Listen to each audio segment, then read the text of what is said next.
faire un espace où aussi les Dolois, tous les Dolois puissent venir, à l'occasion de spectacles, et puis pourquoi pas à l'occasion pour passer un bon moment dans un bel espace naturel.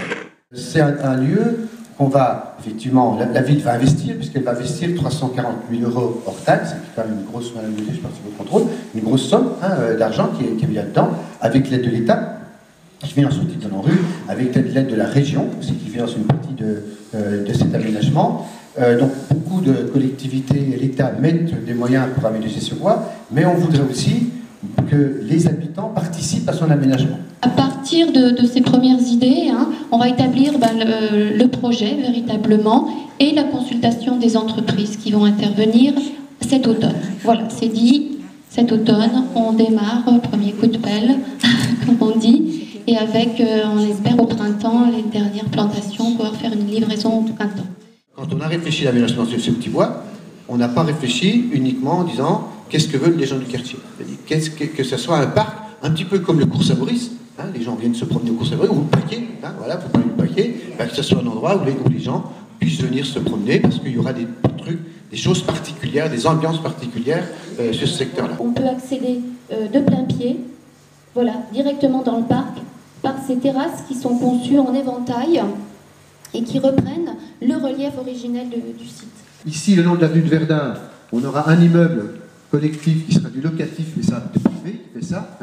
Donc, et ici, on aura aussi du locatif qui est fait par un opérateur qui s'appelle La Foncière, qui sont ce qu'on appelle du locatif intermédiaire.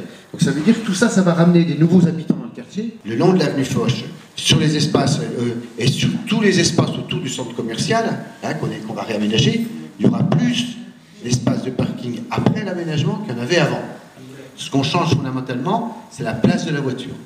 Parce que c'est un quartier qui avait été fait dans les années 60, où on pensait que la voiture fallait qu'elle passe partout. Voilà. Donc ce coup-ci, on ne fait plus comme ça. Donc la priorité, c'est les déplacements piétons, les déplacements cyclistes, les déplacements bus. Voilà. Et la voiture, elle ira partout, mais elle ira au rythme quand on est dans la ville. Voilà. Vous participez à la sécurité. Pourquoi? Parce que vous vous emparez de votre quartier, qui est le vôtre. Dans ce quartier, il ne faut pas, vous savez, il faut pas d'angélisme. Il y a des délinquants. Et oui, il faut le dire. Mais il ne faut pas stigmatiser. Parce que la plupart des gens que je vais croiser ici dans ce quartier, ils veulent vivre normalement. Vous savez, j'y passe le jour, la nuit. Alors, il y a un problème, c'est qu'il y a depuis des années un sentiment réel d'insécurité.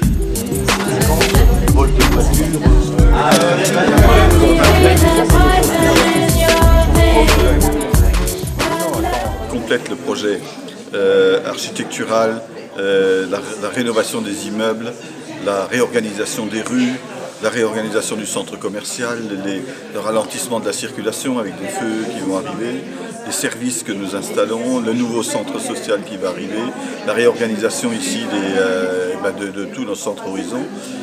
Mais ça ne suffit pas, il faut aussi pouvoir se promener, il faut une qualité de vie. Et pour moi, ce centre de vie qui est en fait le Petit Bois, ou ce parc, je le trouvais un petit peu délaissé, un peu abandonné. On voyait bien qu'il y a de l'histoire, qu'il y a eu des équipements, qu'il y a eu des projets, et tous ces équipements, ces projets, plus ou moins ont vieilli, ont été rasés, n'ont pas été reconstruits, n'ont pas été remplacés. Et c'est évident qu'il faut pouvoir sortir avec ses enfants, il faut pouvoir passer un moment au soleil et dans la verdure. La chance de Ménilpasteur, c'est d'être une cité et qui est noyée dans la verdure.